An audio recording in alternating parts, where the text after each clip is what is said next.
వార్లో గెలుస్తామో లేదో అని భయపడడం లేదట వైసీపీ టీడీపీ నేతలు. ఆ మేయర్ పీఠం రిజర్వ్ అవుతుందా అవదా? అయితే ఏ సామాజిక వర్గానికి రిజర్వ్ చేశారు? ఇప్పుడు ఇవే ప్రశ్నలు వాళ్ళని వేధిస్తున్నాయి అంటున్నారు.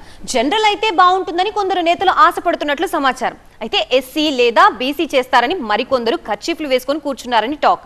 ఇప్పుడు కర్చీఫ్లు వేసిన నేతలంతా తమ సామాజిక వర్గానికే మేయర్ సీటు రిజర్వ్ కావాలని తెర వెనక పావులు కదుపుతున్నారట. ఇంతకీ ఎక్కడా రిజర్వేషన్ కాక ఏదా కార్పొరేషన్?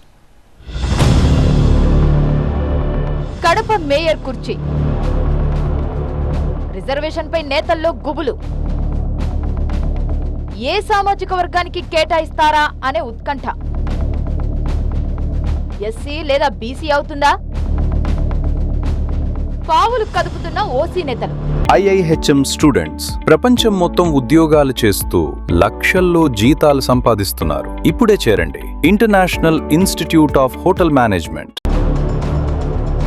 వైసీపీ టీడీపీ నేతల పరేషాన్. స్థానిక ఎన్నికలకు ఇంకా ముహూర్తం ఖరారు కాకపోయినా కడప మున్సిపల్ కార్పొరేషన్ పరిధిలోని వైసీపీ టీడీపీ నేతల్లో గుబులు మొదలైందంటున్నారు. మేయర్ పీఠానికి సంబంధించిన రిజర్వేషన్ టాపిక్ ఇక్కడ హాట్ గా మారి కాకరేపుతోందని సమాచారం. మేయర్ పీఠాన్ని ఏ సామాజిక వర్గానికి కేటాయిస్తారు అనే దానిపైనే నేతలు ఫోకస్ పెట్టారట. ఎస్సీ లేదా బీసీ సామాజిక వర్గానికి ఈసారి మేయర్ సీటును రిజర్వ్ చేసే అవకాశం ఉందని ఆయా పార్టీల ముఖ్య నేతలు భావిస్తున్నారని టాక్. దీంతో టీడీపీ వైసీపీలోని ఎస్సీ బీసీ నేతలు మేయర్ పీఠంపై కర్చీఫ్లు వేస్తున్నట్టు తెలుస్తోంది. మేయర్ పీఠం తమకంటే తమకని వాళ్లు పోటీలు పడి మరీ ప్రచారం చేసుకుంటున్నారట. కడప కార్పొరేషన్ గా ఏర్పడ్డాక మొదటిసారి ఓసీ జనరల్ అయింది. అప్పట్లో జగన్ మేనమామ, ప్రస్తుతం జిల్లా వైసీపీ ఇన్ఛార్జిగా ఉన్న రవీంద్రనాథ్ రెడ్డి మేయర్ అయ్యారు. ఆ తర్వాత దాన్ని బీసీలకు రిజర్వ్ చేశారు. దానిలో భాగంగా వైసీపీకి చెందిన సురేష్ బాబు మేయర్ గా పనిచేశారు. ఆ తర్వాత కూడా రిజర్వేషన్తో పని లేకుండా మళ్లీ సురేష్ బాబు మేయర్ గా ఎన్నికయ్యారు. కొన్ని కారణాలతో ఆయన మేయర్ పదవి పోవడంతో బీసీ సామాజిక వర్గానికి చెందిన మరో నేత పాకా సురేష్ కొద్ది నెలల పాటు మేయర్ గా పనిచేశారు. మున్సిపల్ కార్పొరేషన్ అయిన దగ్గర నుంచి కడపకు ఇప్పటి వరకు 3 దఫాలుగా 4 మేయర్లుగా పనిచేశారు. ఈసారి మేయర్ పీఠం ఎవరిని వరిస్తుందో అని నేతలంతా ఆశగా ఎదురుచూస్తున్నారు.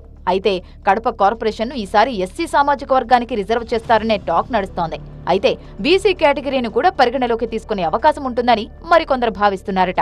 ఎస్సీ బీసీ నేతల ఆలోచన ధోరణి ఇలా ఉంటే ఓసీ సామాజిక వర్గానికి చెందిన నేతలు కూడా సీఎం చంద్రబాబు దగ్గర పావులు కదుపుతున్నట్టు సమాచారం. ఎట్టి పరిస్థితుల్లోనూ కడప మేయర్ పీఠాన్ని ఓసీ రిజర్వ్డ్ చెయ్యాలని వాళ్లు చూస్తున్నట్టు చెబుతున్నారు. ఇక నేతలంతా ఎవరి ప్రయత్నాలు వాళ్ళు చేసుకుంటున్నారు. అయితే లోకల్ ఎమ్మెల్యే మాధవిరెడ్డి భర్త TDP zonal coordinator Srinivasa Reddy Kadapa mayor పదవిని ఎస్సీ లేదా ఓసీ సామాజిక వర్గాలకు రిజర్వ్ చేయాలని అధిష్టానానికి విజ్ఞప్తి చేసినట్టు పార్టీ వర్గాల్లో చర్చ నడుస్తోంది. మరి ఏ సామాజిక వర్గానికి మేయర్ పీఠాన్ని కేటాయిస్తారో అనే ఉత్కంఠ నేతల గుండెల్లో గుబులు రేపుతోంది.